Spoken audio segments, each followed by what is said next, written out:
If you seriously think that this whole Balenciaga scandal thing is just an accident, watch this video because they absolutely knew what they were doing the entire time. They just want to see what they can get away with. All right, let's see it. So this is an image that was featured on their homepage. And as you can see, there is some caution tape right there. And if you zoom in, you can see that they spelled Balenciaga, but with two A's. How would they accidentally spell their own brand name wrong, put it on caution tape, photograph it, and then feature it on their homepage without noticing? That was on purpose. Yes, obviously that's intentional. No one is saying somebody tripped and fell and accidentally misspelled the name on this caution tape. That's not the question. The question is why? And there seem to be two options. One, an ad company decided they were going to get cheeky with Balenciaga's brand and did some disgusting things and went way overboard. On the other hand, we have the notion that Balenciaga is a front for some grand child sacrifice / child trafficking ring, and they decided, hey, let's put clues out into the public about our criminal organization and use this ad company to do it. It's the former. Well, if you type that spelling of Balenciaga into the Latin to English translation on Google, it says Baal is the king. So there's absolutely no truth to this whatsoever. I know that that's what comes up on Google Translate right now, but if you actually enter those words individually, that's not remotely what you get because those words aren't Latin, and that's not how you say Baal is king in Latin. It would be Baal est rex. Rex is the word for king, and esse is the verb for to be. Ensi is not a word in Latin. Period. Aga is not a word in Latin. If we squinted at it real hard, we could say, well, it kind of looks like the word agere, which means to act in Latin, but none of the conjugations for that verb come close to aga.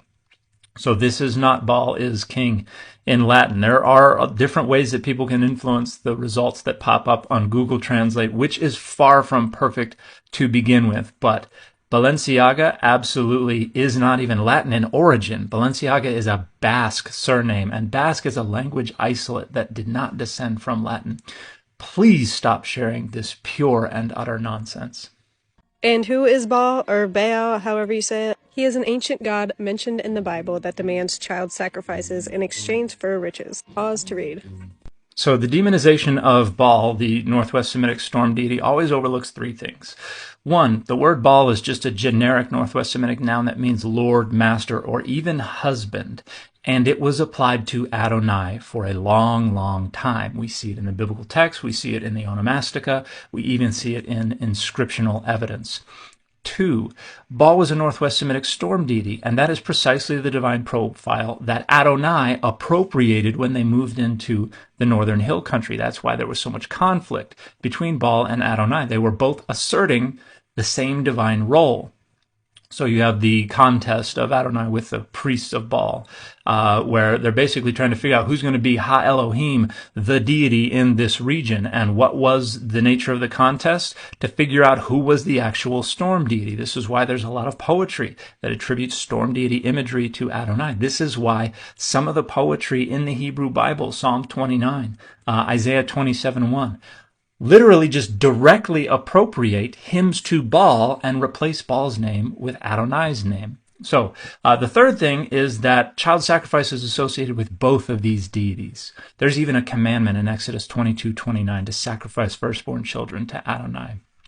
Later literary layers add the requirement for redemption or reinterpret it to mean, no, that means to give someone over to priestly service. But we have plenty of evidence, and we even have the attestation of other biblical authors that that was a commandment for child sacrifice, as we see in Ezekiel 20. So if you want to find more about child sacrifice in early Israel, here are some texts you can take a look at.